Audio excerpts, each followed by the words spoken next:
Ladies and gentlemen, we are going to run through the patch 10257, which is the first patch of 2022.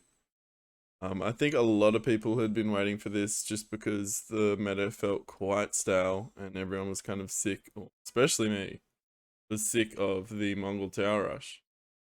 So I know they've addressed it in this, so let's take a look at the patch notes. And we're going to be doing a tier list after this. It's going to be based on predictions as well. It's just a bit of speculation, a bit of fun.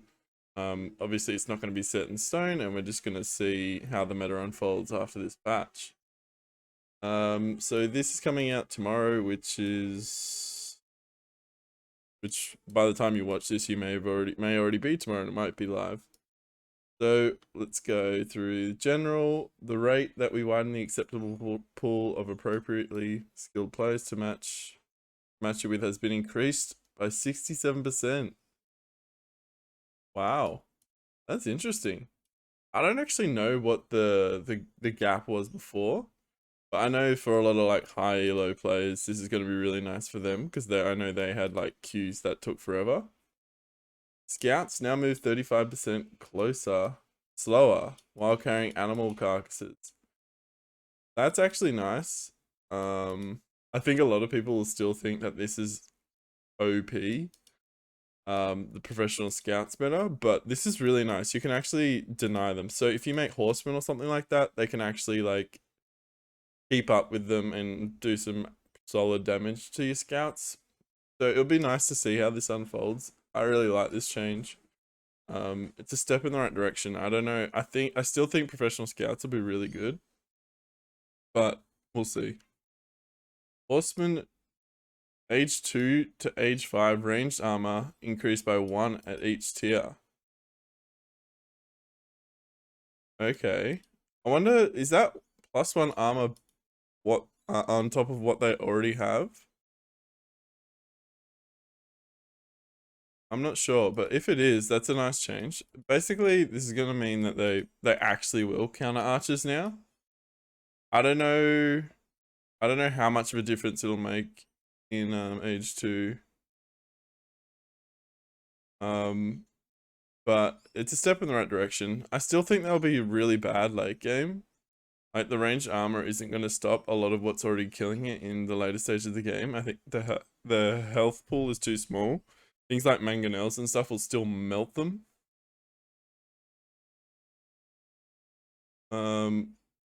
Just stop.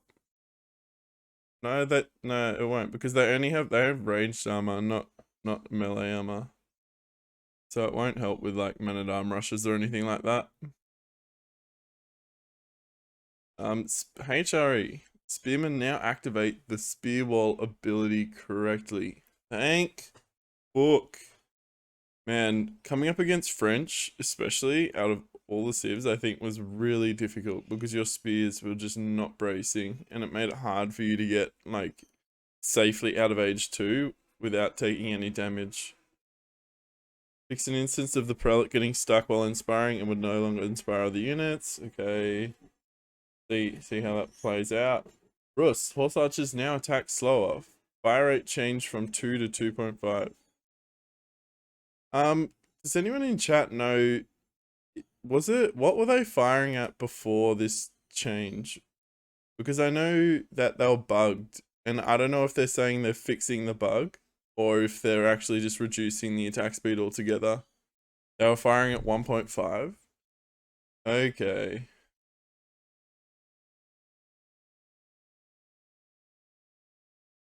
Wait.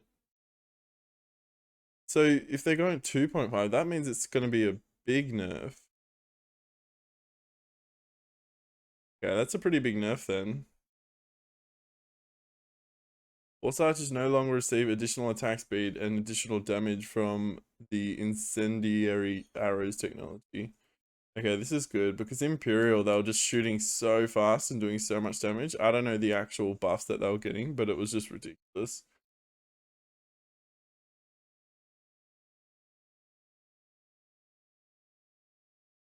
Yeah.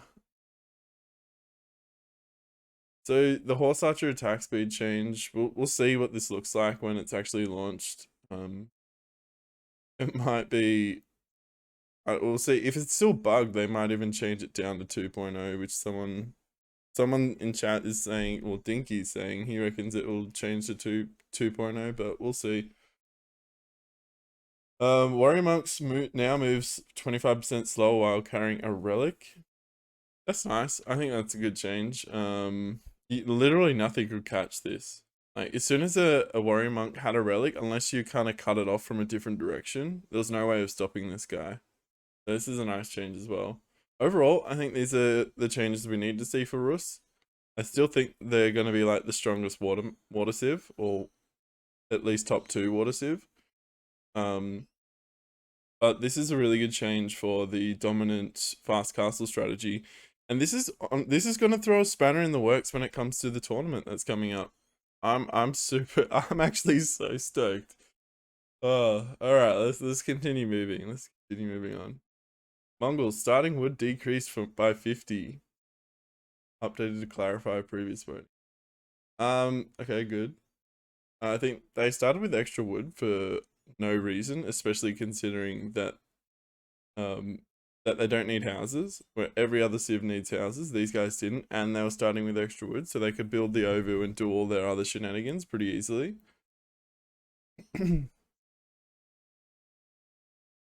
So this'll in turn hopefully slow down the tower rush a little bit.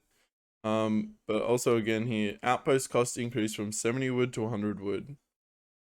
This is a good change. It's just bringing the same cost to across all civs now. So except for Rus. Rus obviously have the more expensive towers at the moment, but they also give the wood chopping bonus. But I think this is all, yeah, okay. Fix an exploit where it's possible to own multiple OVs at the same time. The Mongol, that one can be packed correctly now. I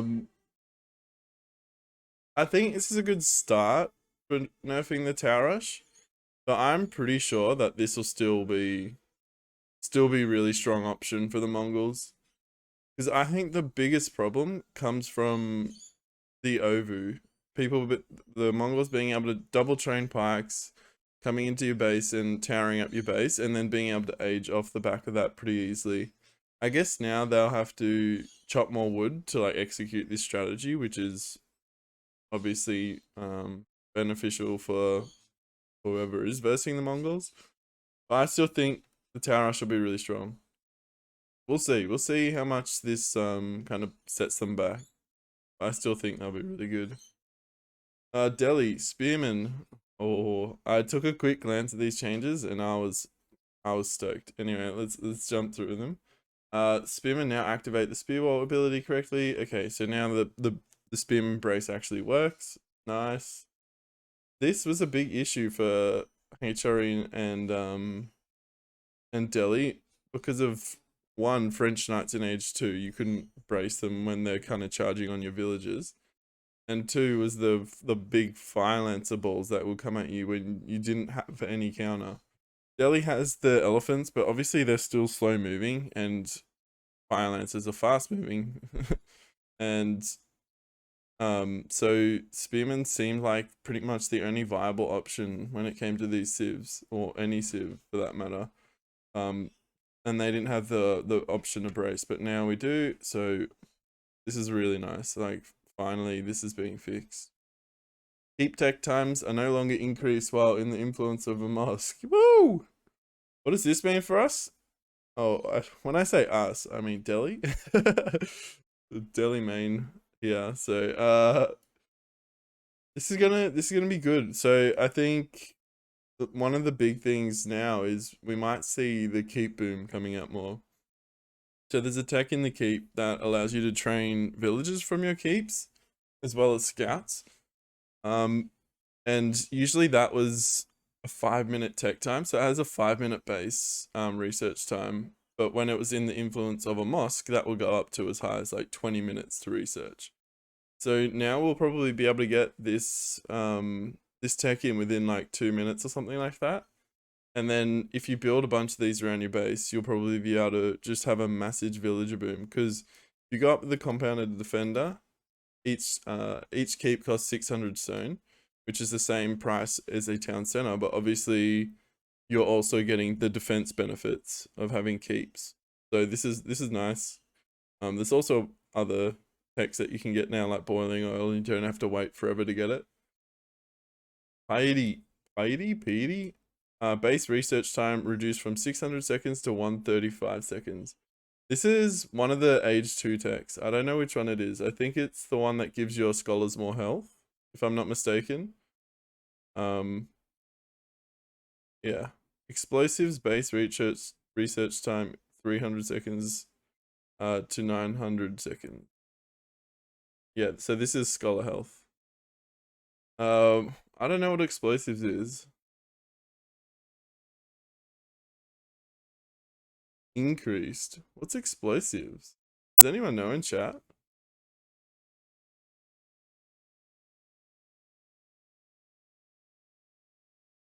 Doc? What, the... No way. Oh, it is, isn't it? For the demo ships? Why would they do that? We'll see if they actually fix demo ships in this patch, but Delhi was one of the civs that didn't get the bug demos, which did infinite damage at infinite range. This now correctly matches with other research times of average cost technologies in Imperial Age. I still don't think this is right though. Like, I think the Imperial timings are just like really bad, but we'll continue on here. Technology research times available. Chaser cannons base research time increased. So I'm guessing this is another Imperial tech. Is this the one for the keep, maybe? Sure. Developer note. This now matches research times of highly expensive technologies in Imperial Age. Okay, so it mustn't be the one that I was thinking of. Hardened Spearman base research time reduced from 210 seconds to 105 seconds. This was the biggest pain in the ass when you're playing in a game and you're up against like French Knights or something and you can't train any spearmen from your barracks for like 3 whole minutes, which is a long time in Age 2.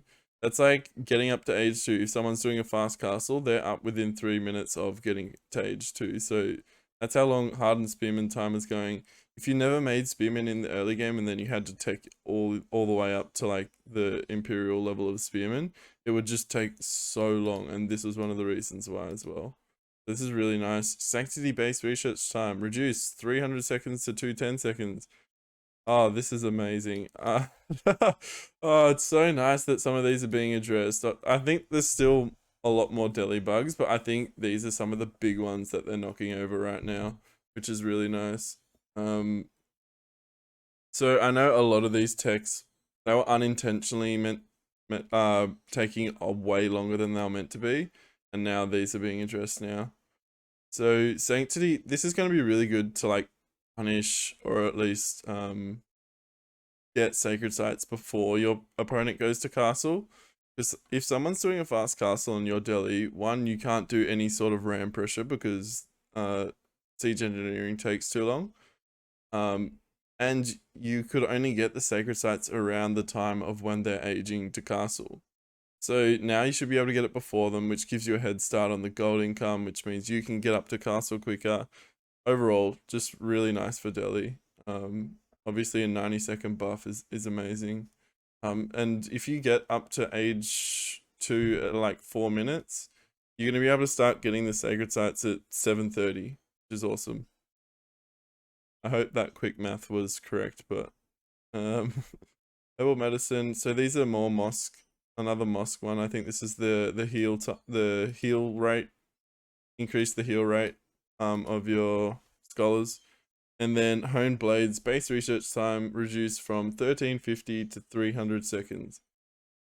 Okay, so now we have 2 options again in Age 3, which is really nice. So I think before honed blades was the meta, pretty much no one else was going Compound of the Defender. The only person I saw sometimes going it was Salami. But I think now that honed blades is back, I think we'll start seeing more of a split between the two. I think people have really figured out that Compound Defender is actually really strong. But now Hone Blades is back for the other Age 3 landmark, I think. What is it, House of Wisdom or something like that? So this will be interesting. I'm interested to see how the meta unfolds with these two. I think at a high level, they were tending to go for Hone Blades all the time, even when the duration got increased from 300 to 1350. People were still going with this. I think it was just because they didn't play a lot of Delhi, or they just thought that it was good enough for it, but they weren't getting it until the game was over. So then they started changing to Compounded Defender. So I think you're gonna have to plan a little bit more in Age 3. You're gonna have to consider what the matchup is, what the map is, and what Age of option is going to be best for you. I forgot to mention Home Blades is the tech that improves your damage by 3 for your men at arms and your lancers as well. So if it's down to 300 seconds, it'll probably, if you have like 3 scholars, it'll probably take, I don't know, 3 minutes maybe. Fire lancers, cost increased. Okay, 40 food increase, pretty nice. They were way too cheap before, like way too cheap. Bonus versus range unit type removed. Was this for the charge attack too? I'm not sure. We envision this unit as a hit and run raider that's effective as buildings, siege, and villages. In addition to this, the current AoE damage is so powerful it can quickly nuke and kill most units. We've targeted these changes at making the Fire Lance overall less cost effective at fighting enemy troops. Thank gosh. So they're nerfing the Fire Lancer. These guys needed it, especially against braceless pikes. If you've watched any of my streams, you would have seen me getting very tilted from someone Fire Lancering me as HRE without bracing pikes. But these guys would just nuke the whole pike mess. If they were all bunched together, they would all just die pretty much. Health increased, so 135 to 155, okay. Charged weapon area of effect damage will now deal 50% damage to the surrounding enemy units instead of 100%. Okay, this is nice, so it won't nuke your entire army from your charges. The guys that aren't directly hit are gonna kind of survive rather than just instantly being blown up. Torch damage reduced, this is nice, so they can't landmark snipe you like crazy. And then this is just the same at a scaled level. Weapon reduced with charge damage reduced. So they're more expensive, and pretty much all their stats except for their health have been nerfed. I still think they'll be playable, but very situational. They're not just going to be like a go-to. And in team, I think this is going to have a really big impact as well, hopefully. What's next? We believe patch 10257. There's no Abbasid patches. I guess they're just changing what's OP and then fixing bugs. Which is fine. Which is fine because this isn't the main patch of spring. This isn't the spring patch, so it's okay in not like buffing other civs, but it's good to see a lot of the issues in the game is being addressed. What's next? We believe patch 10257 works towards our goal for fair and fun play across skill levels, provides more opportunity to execute at a high level with more of our civilizations. We'll be keeping an eye out for your response as we continue to fine tune. In the meantime, we've already begun to prepare a February patch based on what we've seen in the forums and other social channels, as well as our own experiences in game. Right now, we are looking into strengthening the Abbasid dynasty, improving counterplay versus siege weapons, tuning demolition ships. This should have been done this patch. I mean, what they did was great in this patch, but this is an issue for the game right now. Ensuring elephants and mountain cavalry units no longer attack faster when their animation is cancelled, and a variety of other changes. Okay. So they're looking at buffing Abbasid and some of the other major issues in the game right now, which is good. I mean, I'm happy with these changes, mostly because now my baby Delhi is fucking S tier, baby. No, I don't know if it is. It's gonna be a strong civ now. They didn't mention anything about stone walled towers though. Think they need tuning down. Think they're too strong at the moment. Alright, so we're gonna do a tier list. This is just for fun, I guess. This is just gonna be prediction of what we think the strongest civs will be in the game. Obviously a lot of the civs weren't directly buffed or by any means, but there was obviously civ nerfs to Mongols and Rus in particular.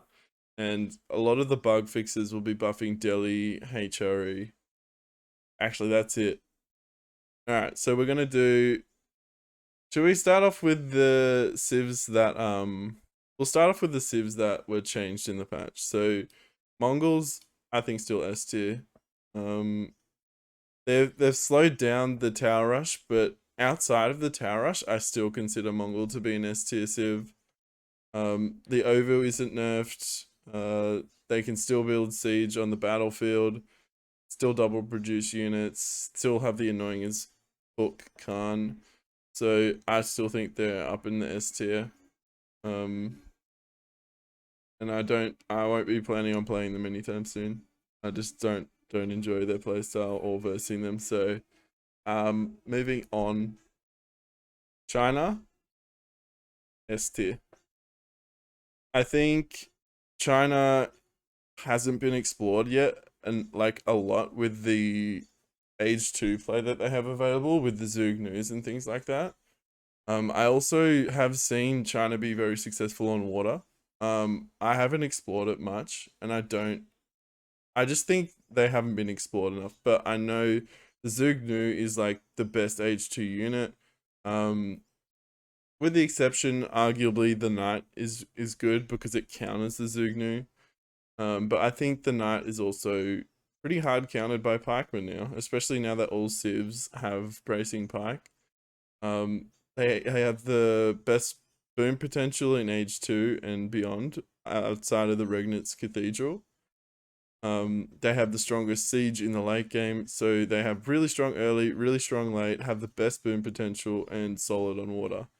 So I think China is also S tier. Oh yeah, baby. I am happy for Delhi. I'm so happy. Alright, we're gonna go with Rus. I think they're gonna be A tier. I think the horse archers have been tuned down a lot. Some of it was bugged. Warrior monks movement speed is quite nice for denying relics now. But I don't know, if you say water, if we're considering water as well, I would probably put them S tier. And but I think I'm gonna leave them at the top of A tier right now. Delhi, my baby, my baby. Oh, and the pro scouts was nerfed as well, which is something that Rus pretty much did every single game. If China is S tier, how come you lost 200 ranks playing it? Bro, I'd not played China like at all before that. Delhi. I don't know. I don't know where they sit. Either A or S. It's hard to say. Obviously, it's a lot of bugs fixed. They're going to be more diverse. They got compounded they got honed blades back. A lot of the techs have been reduced to the correct timing. So I'm going to leave them in A. There's potential for them to move up to S, but when I look at the options that these guys have, I don't know. I still don't think I could put them S tier.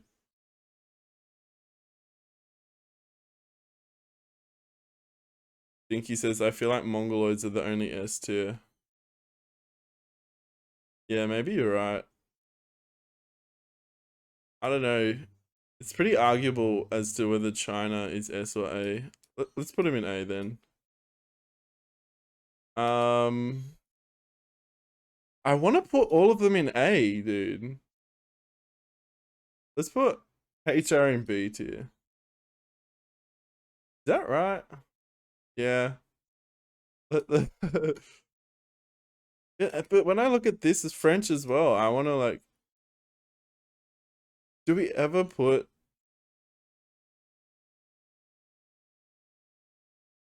Man, I think I'm gonna put HR in B tier. I think they have extremely strong landmarks and things like that. But that's all they got going for, well, not all they got going for them, but that's a lot of what their playstyle revolves around, is either going fast Imperial. I think if we looked at HRE on particular maps, you could put HRE S tier for Hill and Dale, and then like C tier for other maps. Like, I don't know, what would you put them C tier for? I think, I don't know, now that they got their bracing pikes back, I think they'll be able to like deal with French a lot better and shit now. Yeah, Marco sums it up well. HRE is S and D tier at the same time. Therefore, we're putting him in B tier. Regnant's Cathedral is obviously really strong with the relics, but you need to make sure you're securing them. I honestly think with the right strategy, it's pretty hard to stop them from getting them to secure them. Maybe the only thing I can think of is like super aggressive Age 2 stuff.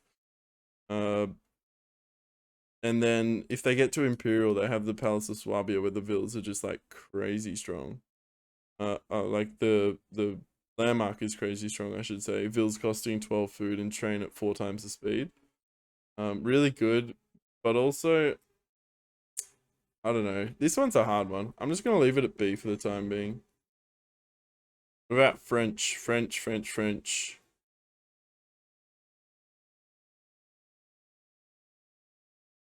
I'm gonna put them at B tier as well. I think their Civ bonuses are really good. I think they've got strong Royal Knights in Age 2. They have a lot of eco bonuses like the Vil training speed, the reduced cost of techs. I think like they are very predictable in most cases in what they do, but I still think they're solid Civ overall. I think they're in a fine spot. And then we're gonna go on to the English. Dinky reckons D. Other people reckon A and B. Yeah, I think it could be A as well, but we'll leave it at B for now. We need some symmetry with this tier maker as well. So we're moving on to English. I don't know. In the right hands, English look really good, but overall, I don't know. Their Civ bonuses don't compare to other people as well. I would have them low B, maybe. Do English get worse with horseman buff? That's a good point. Actually, you're right. They would get worse with the horseman buff. Assuming that the horsemen get an extra armor on top of what they already have in Age 2, it could potentially put them down to C tier because so much of their strategy relies on longbow. So maybe C tier. This is dependent on the horseman changes. And then Abbasid C. Arguably D. But I don't think they're unplayable. If I put someone in D, I would think they're unplayable. I think they have matches where it's pretty close to impossible to win. But I still think they're a playable Civ overall, but they are the worst Civ. Definitely the worst Civ. The devs even recognize it that I think the biggest thing that really makes them suffer is the static age up time. So they have a default of a 2-minute age up time, and that just like really hurts the Abbasid dynasty. A lot of the other civs, like now that Fast Castle is quite meta, Abbasid bonuses are all around booming. So once they boom and then try to age off the back of that, it makes the like they're really vulnerable to a timing push in the Castle Age. So English, I'm still torn. I think this one could be anywhere from B to C, but we'll see. We'll see. As the patch rolls out. So this is the tier list. This is not set in stone. We haven't seen the meta evolve or how much of an impact the Tower Rush had, but I still think they're S tier anyway without the Tower Rush. And Delhi bugs, we'll see how impactful these are. The ones that were fixed. I think they'll be. They could even pop up to S tier, but we'll see. I think China will be played a lot more now because people will just stop defaulting to Rus Cav Archer build and the Tower Rush. I think, yeah, China are one to watch out for sure. And if you watch my previous video as well, China is really effective at stopping the Tower Rush, even more so now. But they were the one civ that I believed could counter the Tower Rush. So we'll see how that plays out. Alright guys, I will catch you in the next video. Hopefully you enjoyed this. Peace out.